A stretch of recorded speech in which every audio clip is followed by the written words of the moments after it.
Assalamualaikum warahmatullahi wabarakatuh. Kita bertemu lagi pemirsa dalam diskusi kebangsaan kali ini. Kita bersama Bapak Majen Purnawirawan Tri Tamtomo. Selamat datang Pak. Assalamualaikum. Hari ini kita akan membahas satu yang viral lagi Pak. Satu yang menjadi perhatian publik, yaitu terkait pemindahan ibu kota negara ya Pak ya, yang disingkat IKN. Ini menjadi pro kontra karena di situ mungkin dari sisi peraturan perundangannya yang dikebut, ininya prosesnya tengah malam diputuskan.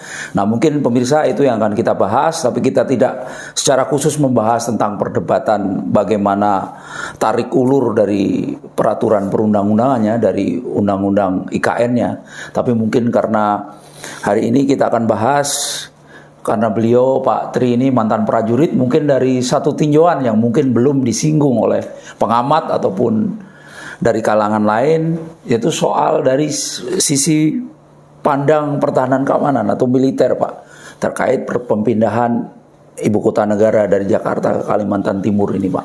Nah, mungkin dengan pengalaman Pak Tri Tamtomo sebagai mantan prajurit, tentunya pemindahan sesuatu itu kan pasti ada namanya kajian, prosesnya dan seperti apa. Nah, mungkin Pak Tri bisa disampaikan minimal ini bisa menjadi masukan ke depan bahwa IKN kalau memang harus pindah seharusnya seperti apa. Tentu yang kita bahas di sini adalah dari sisi pendekatan militer. Monggo Pak Tri mungkin bisa disampaikan. Baik, terima kasih. Apa yang disampaikan oleh pembawa acara ini sangat menarik. Karena apa? Timbul pro kontra di masyarakat secara umum dan menjadi pembicaraan dengan nada yang timbul beragam.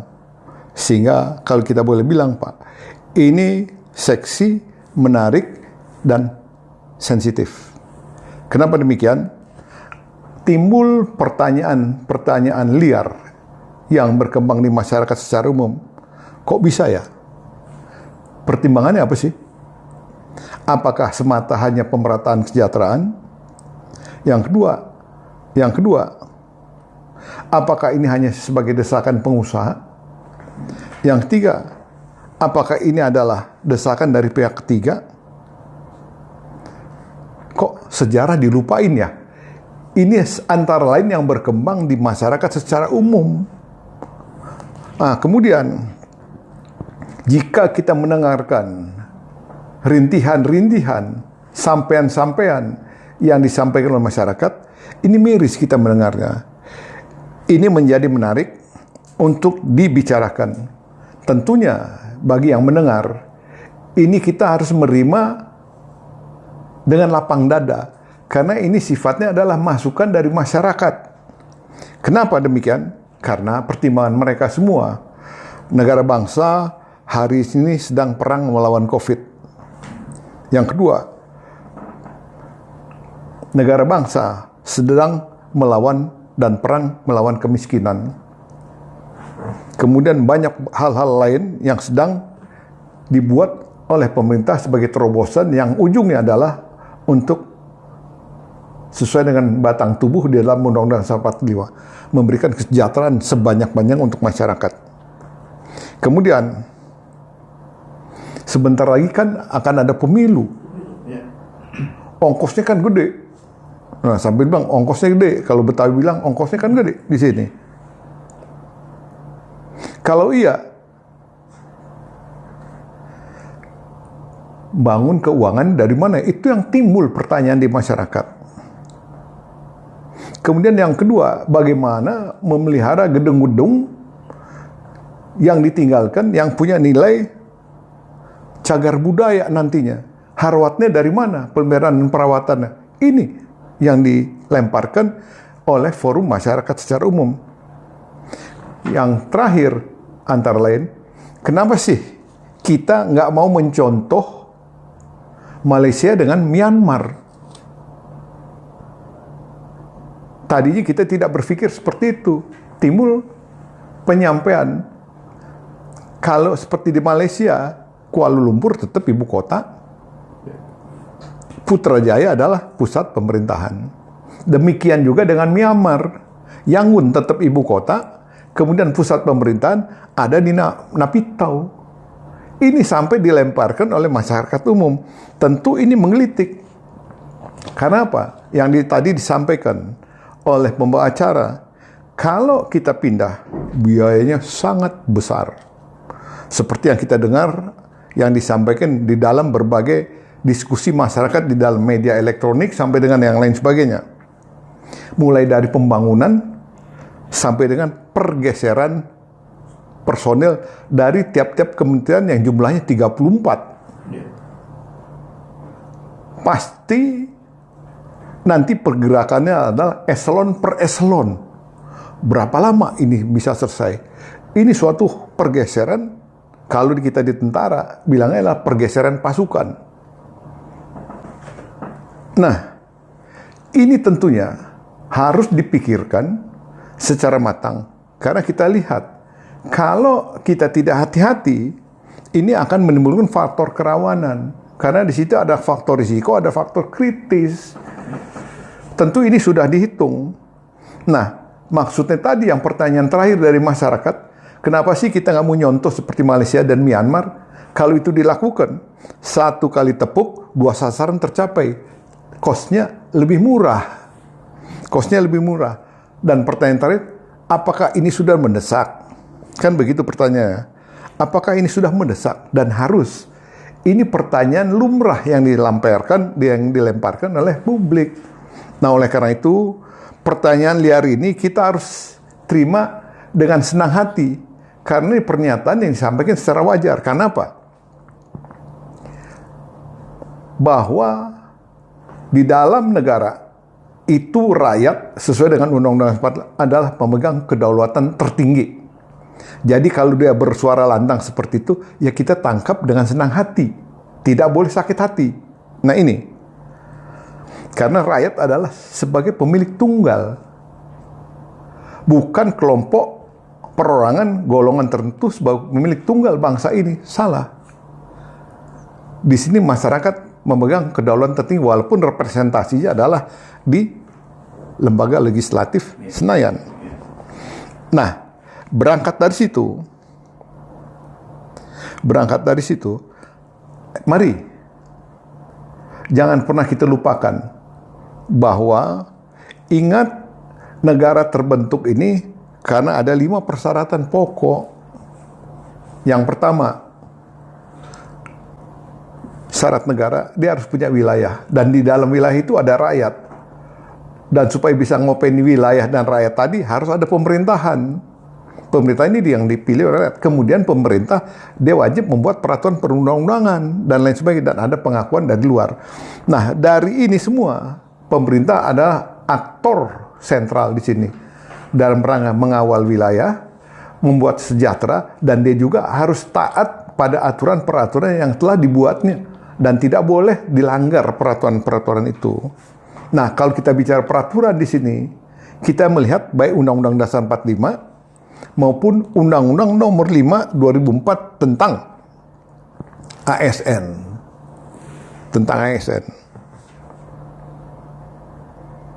Kemudian Undang-Undang Nomor 30 2014 tentang administrasi pemerintahan. Ini saya tidak jelaskan butir per butir, tapi ini harus dijadikan pedoman. Olehnya, dengan kondisi yang saya sampaikan tadi untuk kita tetap mengingat, saya sebagai mantan prajurit tidak akan masuk ke dalam ranah teknis renik yang dibuat oleh tim, yang dibuat oleh pemerintah. Tapi saya sebagai mantan prajurit yang hari ini sebagai warga negara, pengalaman saya untuk saya sampaikan sebagai bahan untuk renungan. Karena aspek dari sisi militer tetap harus dihitung dan diperhitungkan. Jadi saya bicara berdasarkan Undang-Undang 34 2004 tentang TNI. Pasal 5, di dalam pasal 5 disampaikan jelas di sini bahwa dalam melaksanakan tugas berdasarkan kepada kebijakan dan politik negara. Ini pasal 1 Undang-Undang Dasar 45, politik negara dia. Bukan politik orang per orang, kelompok golongan. Kemudian TNI sebagai alat pertahanan negara. Dia adalah penangkal, penindak, sekaligus pemulih keamanan. Nah ini tolong diingat. Nah oleh karena itu, apakah dalam rangka pemerintah ingin mengajukan pemindahan ibu kota ke wilayah Kalimantan Timur, adakah kontribusi yang diberikan oleh TNI dalam rangka melengkapi konsep pemindahan itu supaya komprehensif dan integralistik? Saya akan berikan satu gambaran bahwa dari tinjauan militer ini jangan pernah lupa, karena teman-teman TNI adalah pengawal penegak kedaulatan negara, pengawal penegak kedaulatan bangsa. Nah, dia punya kewajiban untuk memberikan pandangan, masukan, diminta atau tidak diminta oleh pejabat yang tertinggi maupun kementerian lembaga lain. Karena jangan pernah lupa bahwa apa yang akan dilakukan ini menyangkut dengan masalah keselamatan bangsa. Nah, oleh karena itu, kalau kita di tentara, kita di militer, maupun di kepolisian, dalam rangka kita ingin melakukan satu pergeseran, pemindahan satu tempat ke tempat lain, maupun kebijakan yang akan diambil, selalu wajib membuat satu telaan staf, perkiraan staf. Kalau diangkat ke atas adalah kajian yang komprehensif, yang isinya kalau dari aspek militer itu 5 aspek militer. Itu mungkin dari kementerian lembaga lain tidak sampai ke situ. Tolong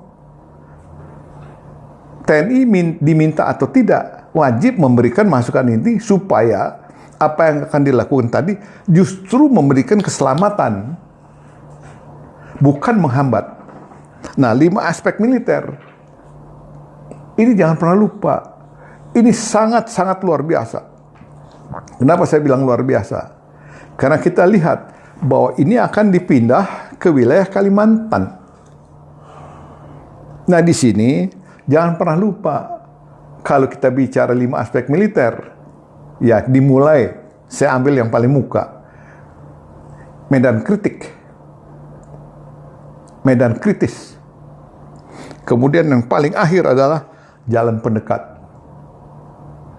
5 aspek militer ini, tolong, di dalam segala sesuatunya yang menjadi kajian tadi, harus di-compare. Plus minusnya dihitung. Kemudian yang kedua, kita juga harus melihat jukter, petunjuk teritorial yang ada di wilayah yang akan menjadi ibu kota tadi. Kalau kita bicara jukter, di dalamnya berisi geografi, demografi, kondisi sosial yang ada di situ seperti apa. Apakah dengan pengembangan yang akan dilakukan itu, ini akan berpengaruh langsung atau tidak langsung. Kemudian yang kedua, di dalam wilayah itu, kita juga harus menghitung ADO, analisa daerah operasi. Kalau kita militer, analisa daerah operasi. Kalau hari ini, analisa daerah yang akan digunakan sebagai lokasi. Nah, di situ yang kita hitung ada 2 hal. Unpotwil dengan unpothankam.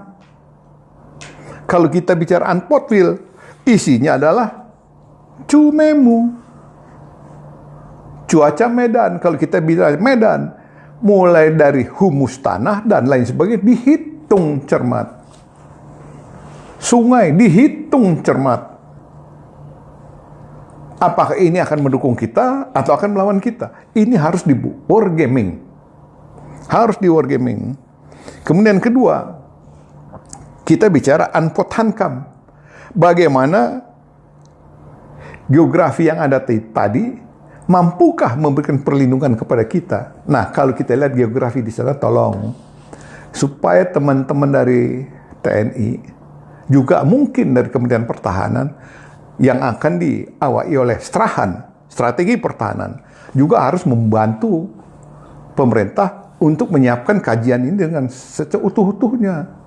Kita lihat paling utara, kita ada di belahan Laut Sulawesi. Ini ada dah Alki 2.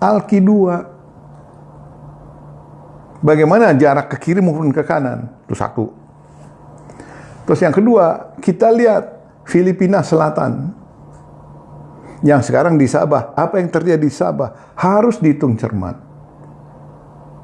Di sebelah Kalimantan Utara, negara tetangga kita, Malaysia. Kita masuk ke bawah. Jangan pernah lupa. Apakah sarana prasarana keamanan mendukung? Lanal kita itu adalah tipe C.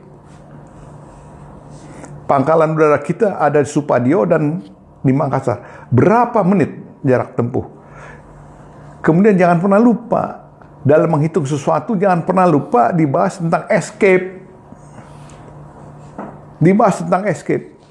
Ini menjadi penting supaya siapapun nanti yang duduk di sana, duduk di tempat yang baru, ini nyaman, semua tercover. Nah, ini tanggung jawab Kementerian Pertahanan maupun TNI.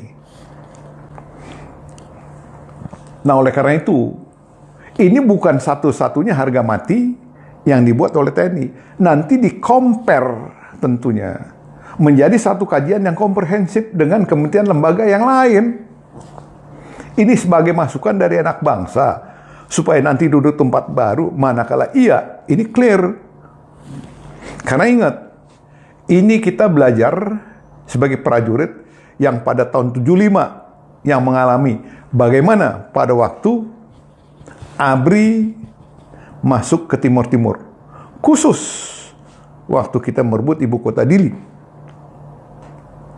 Di mana operasi pokoknya adalah operasi lintas udara. Yang menurut kita ini tanda tanya. Di situ satuan pokoknya ada Kostrad maupun Kopassus. Dan teman-teman dari Pasmar itu merebut pangkalan panjangan kaki di pantai. Saya Brigif 4 KTDAD, Kesatuan Tempur Dasar Angkatan Darat, yang bermarkas di Slawi dengan 3 batalion yang ada, kita masuk sebagai eselon susulan.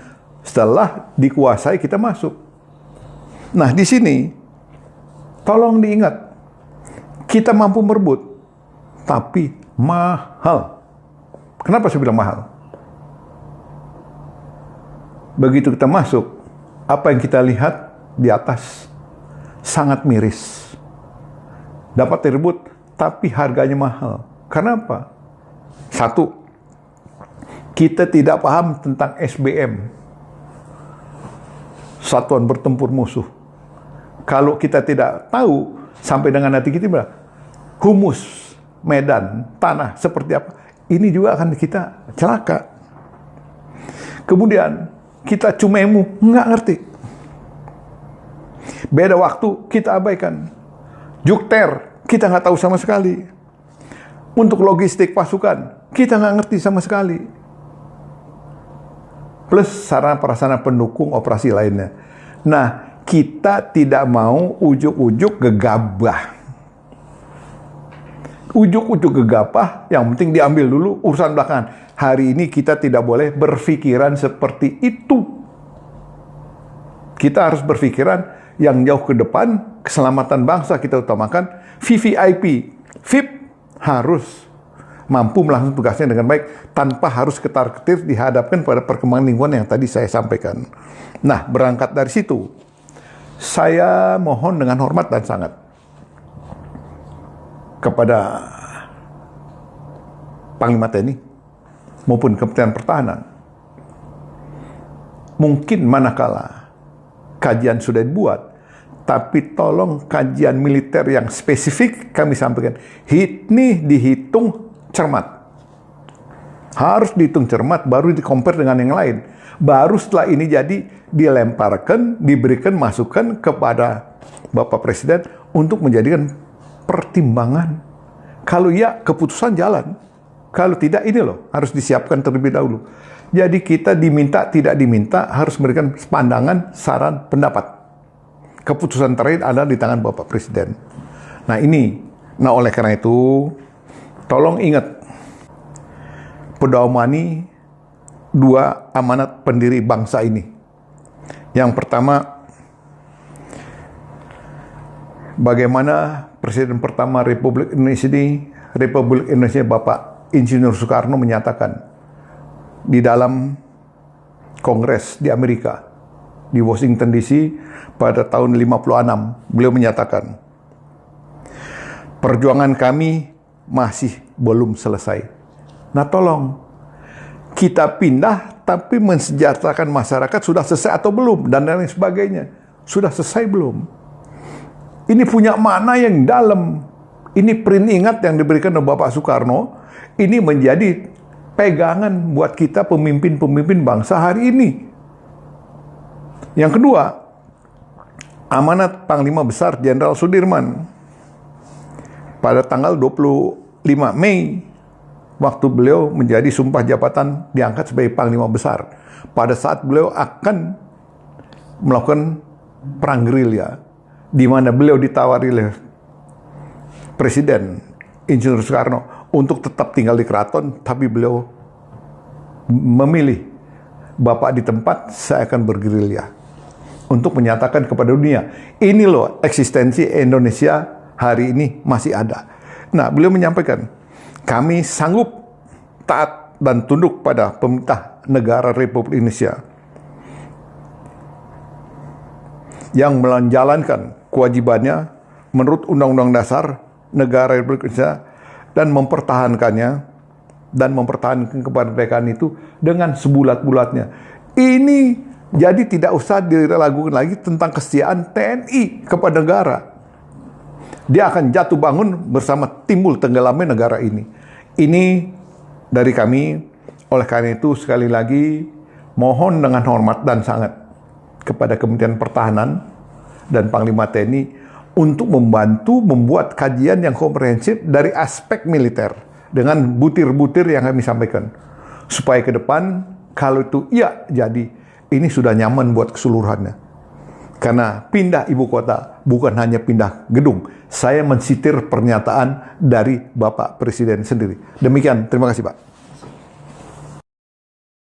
Tadi Pak Tri Tamtomo menyampaikan bahwa dari sisi 5 aspek militer yang menjadi yang seharusnya, ini kan usulan Pak ya, diminta ataupun tidak sebagai mantan prajurit mengusulkan untuk Panglima TNI maupun Menhan untuk mempertimbangkan 5 aspek militer di ala TNI ini untuk menjadi kajian kalau memang ibu kota negara harus berpindah ke sana. Nah mungkin itu seberapa penting sih Pak sebenarnya terkait, ya itu kan dari aspek keamanan, tentunya yang pertama adalah aspek keamanan. Nah itu seberapa penting sebenarnya, dan itu bisa menjadi satu fokus kajian untuk terkait perpindahan ini Pak. Mungkin bisa dijelaskan Pak. Baik, terima kasih. Jeli, pandai. Belum mencoba mengkorek saya sampai seberapa jauh sih Pak sebenting 5 aspek militer itu untuk diperhitungkan. Saya coba memberikan penjelasan. Kalau kita bicara 5 aspek militer, itu butirannya jelas. Medan kritis, apakah di situ lapangan tembak, lapangan tinjau, lindung tembak, lindung tinjau, rintangan dan jalan ini yang jelas. Kita lihat keliling ini adalah area perbukitan yang luar biasa dan alur sungai plus alur laut yang mengelilinginya. Padahal di situ adalah alur laut internasional Alki 2. Nah sekarang dari kemelut yang terjadi di sebelah utara kita, dari Pulau Sebati ke atas, berturut-turut Sabah, terus dengan perbatasan itu sendiri. Karena kita punya sejarah kelam tentang tempo hari dengan Malaysia. Nah, tentunya harus diperhitungkan tentang silintar silingkung. Kalau kita bicara silintar silingkung, orang bingung. Senjata lintas datar, senjata lintas selengkung yang mampu mencapai daerah itu. Ini harus dihitung cermat. Maupun dari Alki, bagaimana terobosan langsung masuk. Sampai dengan perlindungan udara. Sampai dengan ESIP. Karena tadi disampaikan oleh pembawa acara, yang paling terutama, faktor keamanan, VVIP dan VIP harus dijaga. Kalau ini mau tercover, clear. Karena tugas pokok TNI adalah menyelamatkan itu. Bingkai Negara Kesatuan Indonesia, sampai dengan pemimpin besarnya, sampai dengan pemerintah yang ada di dalam itu juga harus menjadi fokus. Akhirnya, kata kunci, bagaimana aparat keamanan yang ada di situ harus bersinergi, membuat satu kajian. Apakah nanti polisi dari sisi Kamtipmas? Ya silakan. Tapi hari ini, tentara dari aspek militer tadi menjadi amat penting dan prinsip harus dikaji. Karena kalau kita mengabaikan ini, jangan pernah lupa Pak, nanti satu saat bolak-baliknya zaman, kita diminta bertanggung jawab. Kalau tulisan staf kita tidak ada, karena ini nanti akan tersimpan di dalam arsip nasional. Kita bisa membela diri dan lepas dari tuntutan administrasi pemerintahan. Karena hukum itu berlaku untuk seluruh anak bangsa yang tidak taat pada hukum yang berlaku. Demikian Pak, terima kasih. Terima kasih pemirsa. Satu masukan tentunya yang sangat strategis bagi perpindahan sebuah ibu kota negara. Tadi Pak Tri Tamtomo sampai menyampaikan 5 aspek militer yang harus benar-benar menjadi perhatian bagi pemangku kepentingan Pak ya, untuk bagaimana proses perpindahan ibu kota negara ini tidak sampai mengesampingkan aspek-aspek militer yang tentunya ini terkait dengan kedaulatan negara. Pemirsa, demikian apa yang disampaikan oleh Pak Tri Tamtomo, semoga bisa menjadi masukan yang bermanfaat dan berguna. Terima kasih Pak Tri atas masukannya. Terima kasih pemirsa, kita bertemu lagi dalam episode selanjutnya. Assalamualaikum warahmatullahi wabarakatuh.